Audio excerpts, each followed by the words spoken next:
Terima kasih masih bersama kami di iNews Siang. Pemirsa, seorang warga negara Brazil diperkosa oleh oknum ojek online di Denpasar, Bali. Dan selain kasus pemerkosaan, dua warga negara asing asal Tiongkok yang berinvestasi 100 miliar di Serang, Banten, maksud kami ini diduga dikriminalisasi.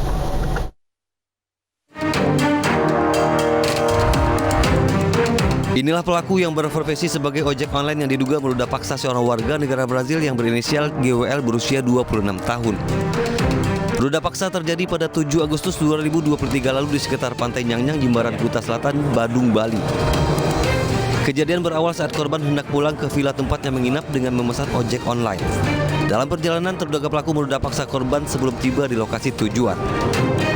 Pasca kejadian, pelaku kabur keluar Bali dan polisi berhasil menangkap pelaku di rumah kerabatnya di Pasuruan, Jawa Timur. Pelaku kini masih menjalani pemeriksaan intensif di Mapolda Bali. Tanggal 7 Agustus tahun 2023 sekira pukul 4 sampai pukul 5 dini hari. Itu terjadi di salah satu TKP-nya di Jalan Kosong, itu Jalan Nyang-Nyang, Jimbaran Kuta Selatan, Badung. Di situ antara korban dan pelaku itu diindikasikan ada tidak pidana dimaksud, yaitu pemerkosaan. Di Serang, Banten, kasus pencurian uang yang dilakukan oleh dua warga negara asal Tiongkok Cina disidang di Pengadilan Negeri Serang. Dua terdakwa menjalani sidang tanpa didampingi penasihat hukum dan penterjemah. Dalam sidang kali ini, kuasa hukum terdakwa memperlihatkan BAP tambahan kepada kedua terdakwa, di mana terdapat tanda tangan penterjemah yaitu Kuok Budi Dharma yang selama pemeriksaan di kepolisian dan di persidangan menjadi penterjemah yang ditunjuk oleh pengadilan. Terdakwa hanya menandatangani saja, tidak diberi kesempatan untuk membaca atau apa, dan juga tidak didampingi pengacara dan translate. Penasihat hukum terdakwa mengklaim kliennya yang telah berinvestasi dan membuka lapangan pekerjaan bagi masyarakat sekitar, namun malah dikriminalisasi. Dari Denpasar, Bali dan Serang, Banten, Indra Ari dan Mahesa Apriandi, iNews melaporkan. Mahkamah Agung telah membatalkan hukuman mati bagi Ferdi Sambo menjadi hukuman seumur hidup. Majelis Hakim tingkat kasasi memiliki keputusan yang berbeda dari pengadilan-pengadilan sebelumnya yang berjalan cukup panjang.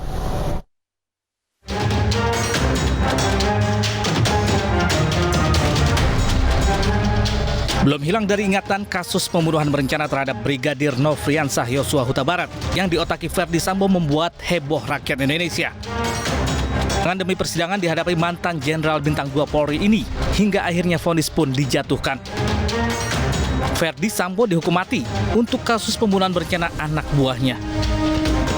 Tak terima divonis mati, Ferdi Sambo melalui kuasa hukumnya mengajukan banding. Namun upaya Sambo tak berhenti di situ. Dia pun mengajukan upaya hukum lebih tinggi ke Mahkamah Agung. Strategi hukum Sambo akhirnya berhasil. Majelis Hakim tingkat kasasi di Mahkamah Agung memberi putusan lebih ringan menjadi hukuman seumur hidup dari semula hukuman mati.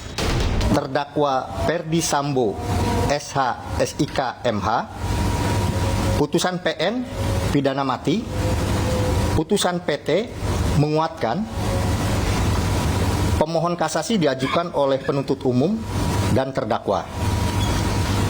Amar putusan kasasi, tolak kasasi penuntut umum dan terdakwa dengan perbaikan kualifikasi tindak pidana dan pidana yang dijatuhkan. Menjadi melakukan pembunuhan berencana secara bersama-sama dan tanpa hak melakukan tindakan yang berakibat sistem elektronik tidak bekerja sebagaimana mestinya yang dilakukan secara bersama-sama. Pidana penjara seumur hidup. Dalam memutuskan vonis kasasi Sambo, ada perbedaan pendapat dalam Majelis Hakim Mahkamah Agung. Namun 3 hakim lainnya meringankan dengan hukuman seumur hidup.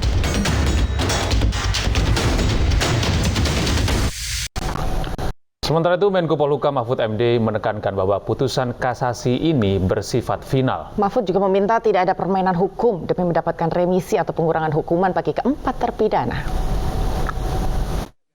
Oleh sebab itu, Mahkamah Agung sudah memutuskan seumpama negara boleh melakukan upaya hukum, itu ya kita lakukan. Tetapi di dalam sistem hukum kita, kalau hukum pidana sampai kasasi itu, jaksa atau pemerintah tidak boleh PK. itu hanya terpidana. Kalau jaksa itu ya, mari kita jaga keputusan ini agar tetap ditegakkan dan mudah-mudahan tidak ada kong kali kong permainan lagi nanti di PK lalu diturunkan lagi sehingga lalu direvisi dan sebagainya. Itu bisa saja terjadi. Menurut saya seluruh pertimbangan sudah lengkap dan kasasi itu ada final. Sedangkan PK itu adalah upaya luar biasa yang harus ada novum. Novum itu bukan peristiwa baru. Kejaksaan Agung juga memastikan tidak memiliki wewenang untuk mengajukan peninjauan kembali vonis kasasi Ferdi Sambo. Peninjauan kembali hanya bisa dilakukan oleh terpidana atau ahli warisnya. Kejaksaan dalam hal ini adalah jaksa penuntut umum untuk melakukan upaya hukum luar biasa berupa PK.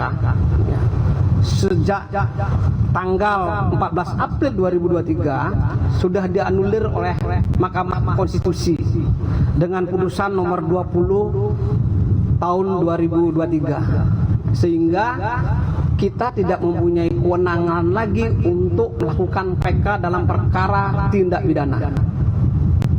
Ya, tidak mempunyai kewenangan. Tetapi yang mempunyai kewenangan tetap adalah terpidana dan atau ahli warisnya. Kita tinggal tunggu nanti setelah dilakukan eksekusi, setelah statusnya keempat terdakwa ini menjadi narapidana, maka yang bersangkutan juga diberikan kewenangan, kesempatan untuk mengajukan PK yang diatur secara.